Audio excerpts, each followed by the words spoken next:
जाने समझे ज्ञान वास्तुशास्त्र का, पृथ्वी अग्नि जल वायु स्थान कहाँ आकाश का।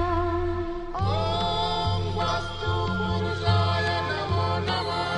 खुद ही समझो खुद ही जानो, कहता है क्या घर आपका। नमस्कार दर्शकों, मैं हूं आपके साथ नेहा शर्मा। स्वागत करती हूं आप सभी का हमारे इस बेहद अनूठे कार्यक्रम जिसका नाम है कहता है क्या घर आपका।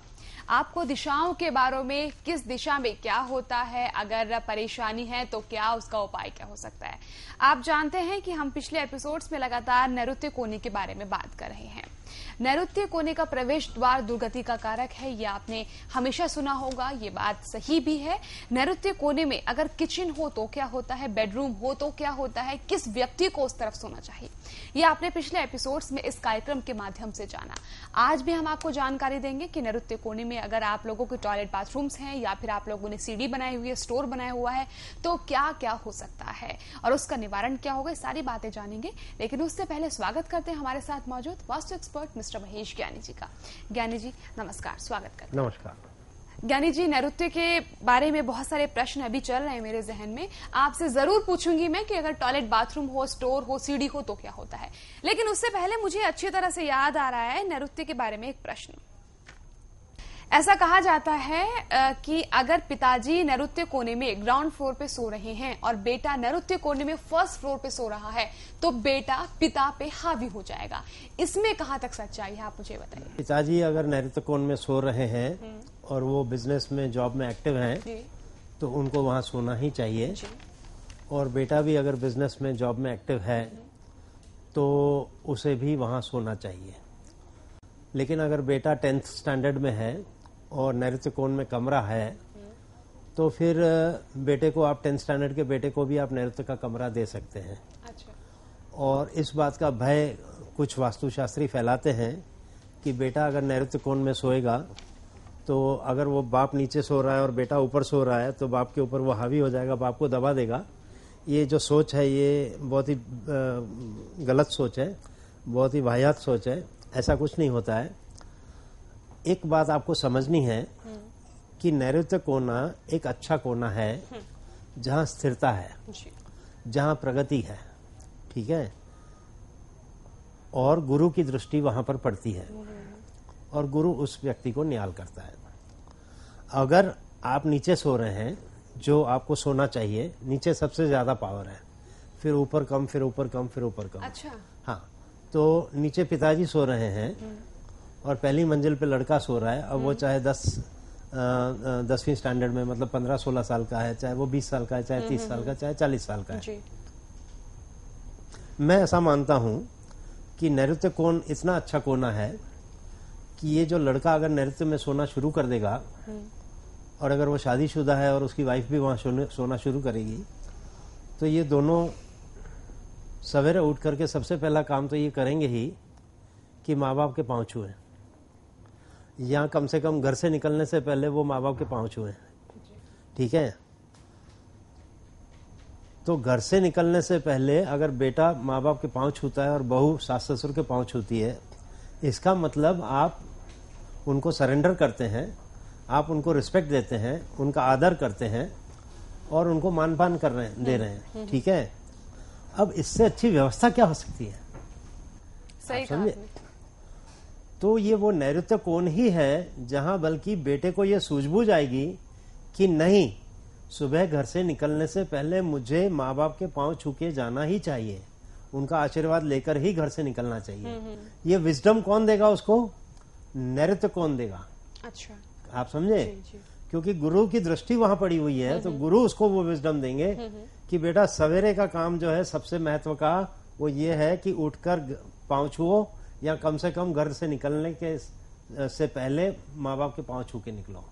और शाम को जब आप लौट के आओगे तो ये नहीं कि रोटी खा के सीधा आप अपने रूम में चले गए, बल्कि शाम को जब आप लौट के आओगे तो आपको ये विजडम आएगा कि मैं डैडी के रूम में जाऊं और डैडी के साथ बैठूं आधा घंटा 15 मिनट और पूरे घर का पूरे दिन का जो वाकया है वो उनको सुनाऊं कि डैडी आज ऐसा हुआ था, आज ऐसा हुआ था, आज ऐसा हुआ था, और कल मैं ऐसा करने वाला हूं, कल आप मुझे बताइए अगर इसमें कुछ मेरी गलती है तो आप मुझे अपने विजडम से गाइड कीजिए, क्या मैं सही जा रहा हूं? ठीक है, अगर आप गाइडेंस नहीं भी ले रहे हैं तो कम से कम उनको बता रहे हैं कि आप क्या कर रहे हो, ताकि उनकी जानकारी में हो कि आप बेटा क्या कर रहा है। ठीक है, प्लस उन्हें इस बात की खुशी हो कि बेटा मुझे सब बताता है। ठीक है, तो यहाँ कहीं अहम की लड़ाई ही नहीं है। घरों के अंदर माँ बाप के बीच में जो तनाव होता है वो सिर्फ अहम की लड़ाई होती है कि बेटा मेरे को पूछता नहीं है, बेटा मेरा ध्यान नहीं देता है, बेटा मुझे रिस्पेक्ट नहीं करता है। तो फिर बाप और पिता पुत्र में अहम की लड़ाई हो जाती है। तो जब आप ऐसे पांव छू के निकलते हो और शाम को आके बयां करते हो कि आज दिन भर क्या हुआ और कल क्या करने वाला हूं, तो कहीं आम है ही नहीं। अच्छा ज्ञानी जी, आमतौर पर ऐसा देखा जाता है, अगर मैं मिडिल क्लास फैमिली की बात करती हूँ तो उसमें क्या होता है अक्सर कि बेटा जो है पापा के पास जाकर सो जाता है। मान लीजिए अगर उसके पापा नैऋत्य में सोते हैं और बेटा भी साथ साथ नैऋत्य में सोना शुरू कर दे तो? किस उम्र का है? मान लीजिए स्कूल में है या फिर जॉब में है। बेसिकली देखा यही जाता है कि बेटा जब स्कूल में है तो ही जाके सोता है। तो अगर आप पश्चिम में सिर रख के सोते हैं जी, तो पिता को दक्षिण की तरफ सोना है। ठीक है, दक्षिण की तरफ सबसे मेन व्यक्ति, फिर माँ, फिर बेटा, फिर छोटा बेटा। और अगर आप दक्षिण में सिर रख के सोते हैं तो यहाँ पिताजी, फिर माँ, फिर बेटा, फिर बेटा। तो बेशक आप नैऋत्य में सो रहे हैं, लेकिन ऐसा ना हो कि बिल्कुल नैऋत्य कोण में बच्चा है आपके और वो फिर आपके ऊपर हावी हो रहा है, तब ये वाली सिचुएशन क्रिएट होती है। नहीं, वो ऐसा सोचने की जरूरत नहीं है। वो सिर्फ एक्टिव है, उसकी सूझबूझ ज्यादा है। अच्छा। उसकी विजडम ज्यादा है। तो कई बार वो क्या करेगा, जैसे अगर पिता ने उसको डांट दिया, वो बेशक 10 साल का है, लेकिन पिता ने अगर उसे डांट दिया तो वो गुमसुम सुन लेगा, लेकिन उसको ये बात अच्छी नहीं लगी कि उसको डांट पड़ी है। तो वो फिर 2 दिन के बाद या 24 घंटे के बाद धीरे से जाके पिताजी के पास जाके बोलेगा कि डैडी आपने मुझे डांटा, मुझे अच्छा नहीं लगा। मतलब उसके अंदर वो ताकत है कि वो एक बार तो जाकर के ये बोल दे, लेकिन वो डिसरिस्पेक्ट नहीं कर रहा है, लेकिन उसके मन में ये है खौफ, अरे एक वो है कि मुझे डांट क्यों पड़ी, गलती मेरी नहीं थी, मुझे डांट क्यों पड़ी। ठीक है, कई बार होता है ना कि माँ बाप गलती से डांट देते हैं, माँ बाप को लगता है बटे बेचैन, और बेटा सोचता है मैंने कोई गलती नहीं थी, मैं बेकार में फंस गया। तो जब तक उस बात को नहीं कहेगा कि पापा आपने मुझे गलत डांट दिया, ये आपने जब मुझे डांटा मुझे बहुत बुरा लगा है, आपको मुझे नहीं डांटना चाहिए। ठीक है, और अगर उसको डांट सही जगह पर भी पड़ी है तो वो सुन लेगा, और सुनने के बाद वो 2 घंटे के बाद 4 घंटे के बाद आके सॉरी भी बोलेगा कि पापा आई एम सॉरी, मेरे से वो गलती हुई थी, आपने सही मुझे डांटा, मैं अब दोबारा से ये गलती नहीं करूंगा, ये कोशिश करूंगा। अच्छा। तो ये कितनी अच्छी सूझबूझ है। तो ये सूझबूझ आपको नैऋत्य ही देता है। अच्छा, एक बात मुझे और बताइए, क्या हमारी जो मन की भावनाएं हैं, जो हमारा मन है, जो हम सोचते हैं, क्या ये सारी चीजें वास्तु निर्धारित करता है? ये बिल्कुल करता है। मतलब अगर आप बहुत ज्यादा एम्बिशियस हैं या बहुत ज्यादा आपके अंदर ऊर्जा है काम करने की या पढ़ने की, या आपके अंदर बहुत ज्यादा आलस है, या आपके मूड्स जो हैं वो अप एंड डाउन बहुत होते हैं, ये सारा वास्तु के दायरे में आता है। आप समझे, आप आलसी हैं, 11 बजे तक 9 बजे तक उठ रहे हैं, 10 बजे तक ब्रश हुआ, 11 बजे तक चाय पी, नाश्ता किया, हो रहा है, होता रहा है, जा रहा हूँ काम पे, जाता हूँ 2 बजा दिए, ये सब वास्तु के दायरे में आता है। और कोई होता है सुबह 6 बजे उठ के भाग रहा है, ये सब वास्तु के दायरे में आता है। ईशान कोने में रहने वाला जो व्यक्ति होता है उसके लिए हमेशा ऐसा होगा, हो रहा है कर रहा हूँ। 11 बजे ऑफिस से फोन आया, साहब आप वो एक चेक पे साइन चाहिए, आप कब आ रहे हो ऑफिस पे? हाँ मैं आता हूँ, 11:30 तक आ जाता हूँ। ठीक है, अब वो 11:30 बजे फिर वापस फोन है, सर आप आए नहीं। हाँ मैं 12 बजे तक आता हूँ। फिर 12 बजे फोन है, सर आप आए नहीं, वो इम्पोर्टेंट है चेक पे। अच्छा एक काम करो ना, मुझे शायद देरी लगेगी, आदमी भेज दो, मैं साइन करके दे देता हूँ। मतलब वो 11 से 12 हो गया, 12:30 हो गया, फिर इवेंचुअली ऑफिस से आदमी आ रहा है और आप साइन करके दे रहे हो और काम आगे बढ़ रहा है। आप तो 2:30 बजे गए ऑफिस। ठीक है, तो ये विलंब जो आता है ये ईशान कोने वालों को विलंब आता है कि ईशान कोने में जो सोने वाले लोग होते हैं वो आलस में ज्यादा रहते हैं। ठीक है, पश्चिम में सोने वाले जो लोग होते हैं वो आलस में ज्यादा रहते हैं, क्योंकि वहां आलस है। तो ये सारे जो मूड्स होते हैं, ये जो आपकी ऊर्जा का लेवल होता है, वो हमेशा वास्तु के दायरे में आएगा। तो कैसे कैसे आप वास्तु सेट करते हो, कौन कहाँ सोता है, इसीलिए हम नहीं कहते हैं कि हमें ये जानना है कि कौन कहाँ सोता है। हम जब बताते हैं लोगों को कि जब आप अपना पत्र भेजें हमें, तो बेशक हमें ये बताइए कि कौन कहाँ सोता है, क्योंकि हमें पता होना चाहिए कि कौन कहाँ सो रहा है। क्योंकि आप समस्याएं तो लिख देते हो कि इसकी ये समस्या, ये समस्या, अब आपने ये नहीं बताया कि ये सो कहाँ रहा है, इसका सिर किस तरफ है, इसके पलंग की पोजीशन कैसी है। तो हमारे लिए ये, क्योंकि ये वास्तु के दायरे में आता है, इसीलिए हम ये मंगवाते हैं कि हमें ये पता होना चाहिए कि घर में अगर 7 लोग रहते हैं तो 7 लोगों की उम्र क्या है, नाम क्या है और वो कहाँ सो रहे हैं। आप समझे, क्योंकि हम जानते हैं कि ये वास्तु, क्योंकि अगर आपने वहां कहीं लिख दिया कि मिस्टर एक्स जो है उसमें आलस है, लेकिन आपने हमें बताया ही नहीं कि मिस्टर एक्स सो कहाँ रहा है, तो फिर हमें फोन करके पूछना पड़ता है, भैया बताओ कौन कहाँ सो रहा है। मतलब सिर्फ वास्तु आधारित घर होना जरूरी नहीं है, सारी चीजें भी मायने हैं। उसका सही इस्तेमाल होना भी जरूरी है ना। हाँ, सही। आप समझे कि नहीं, आपको आपके पास एक अच्छा वास्तु आ गया, लेकिन अब आप उसका अच्छा इस्तेमाल करो। आपके पास एक अच्छा प्लॉट आ गया, अब आप उसके ऊपर एक अच्छा मकान निर्माण करो। तो प्लॉट को गुण तो अच्छे हैं ही, लेकिन अगर मकान के गुण अच्छे नहीं है, मकान अगर आपने गलत कर दिया, तो मेरे यहाँ जब लोग मिलने आते हैं तो मैं उनको बोलता हूँ कि आपका जो प्लॉट है वो सोने का टुकड़ा है, वो सोने की खदान है, लेकिन जो बिल्डिंग आपने निर्माण की है वो कोयला है। ठीक है, तो सोने की खदान के ऊपर आपने कोयले का निर्माण कर दिया, तो वो खदान जो है वो दब गई। ठीक है, उसके ऊपर भी सोने का ही निर्माण होना चाहिए, तब तो आप उसमें से जीत सकते हो। तो खाली एक प्लॉट अच्छा ले लेने से नहीं होता, हर चीज अच्छी होना आवश्यक है। सही कहा आपने। अब एक बात और मुझे बताइए, हम नैऋत्य में, हमने, आपको शायद याद होगा, हमारे दर्शक भी जानते हैं कि हमने बात की थी नैऋत्य में किचन हो तो क्या हो। मान लीजिए एक मिनट जी, बताऊं? जी सर। हम लोग जब इंडस्ट्री बनाते हैं या इंडस्ट्री की ऑफिसेज बनाते हैं, तो हम लोग जो, जैसे समझो एक एक्सपोर्ट मैनेजर है, एक एचआरडी मैनेजर है, एक फाइनेंस मैनेजर है, हेड है फाइनेंस का, एक अकाउंट्स वाला है, फिर एक मार्केटिंग हेड है, फिर एक जनरल एडमिनिस्ट्रेशन का हेड है। तो ये जितने भी हेड होते हैं, हम इन सबको नैऋत्य में बिठाते हैं। और कोई ये कहेगा कि ज्ञानी जी आप क्या कर रहे हो, आप सिर्फ एमडी को हेड नैऋत्य में बिठाओ, सारे लोगों को नैऋत्य और दक्षिण और पश्चिम में मत बिठाओ।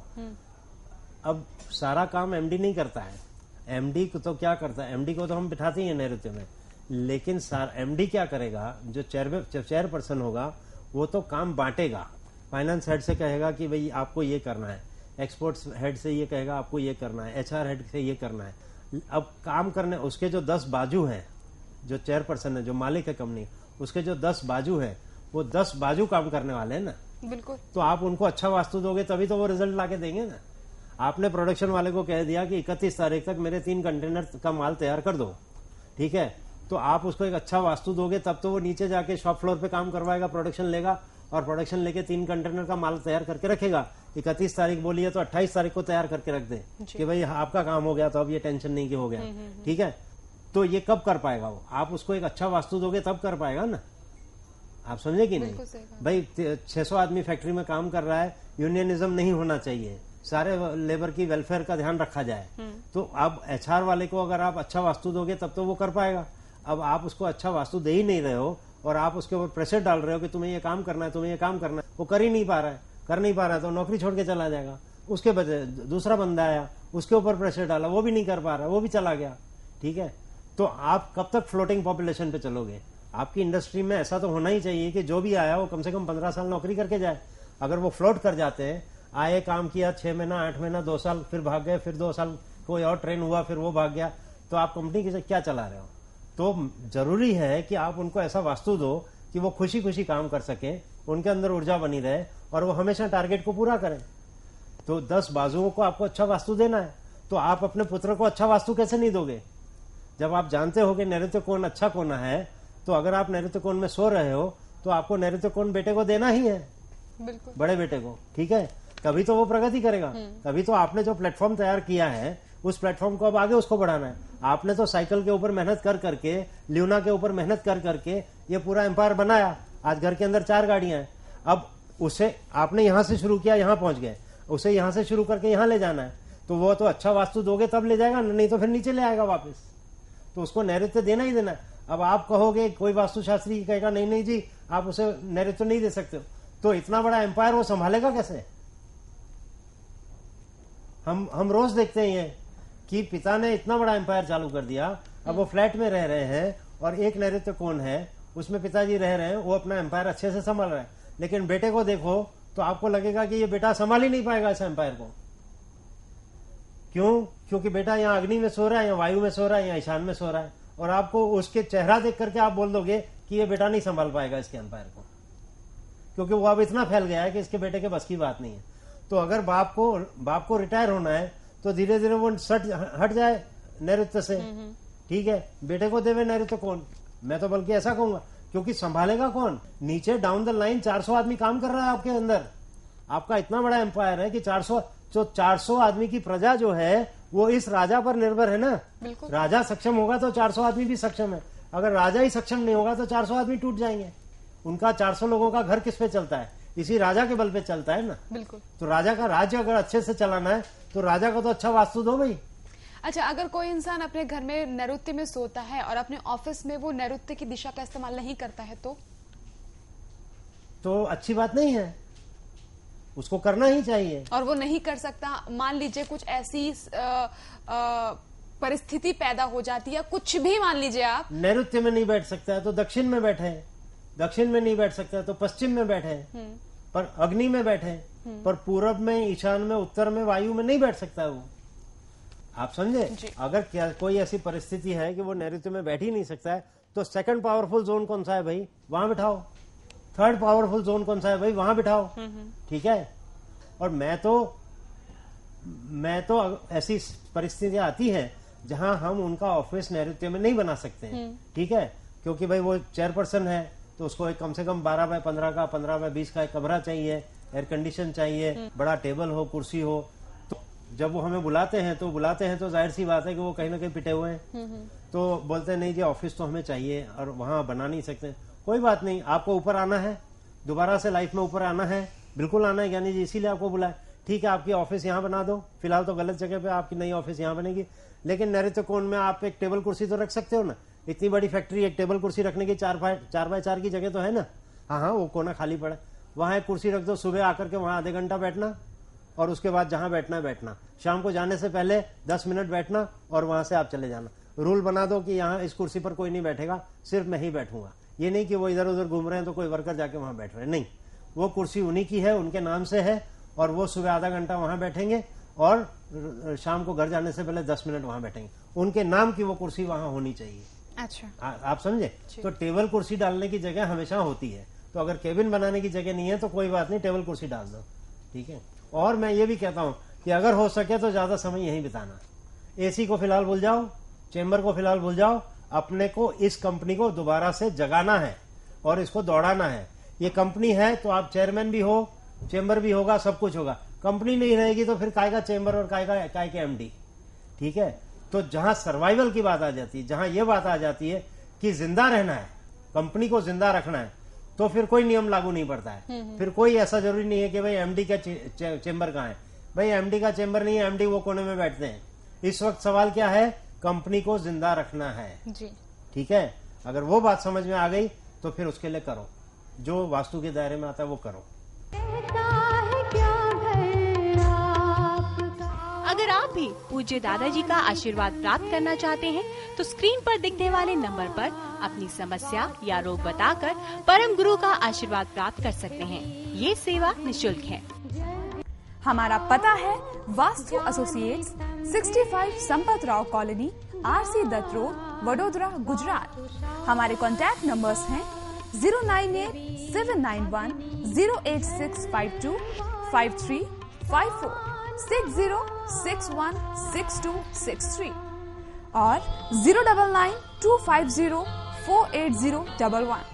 हमारा फोन नंबर है 0265-235-4112। हमारा टेलीफैक्स नंबर है 0265-235-4113। आप हमें ईमेल भी कर सकते हैं। हमारा ईमेल आईडी है maheshgyani@yahoo.com।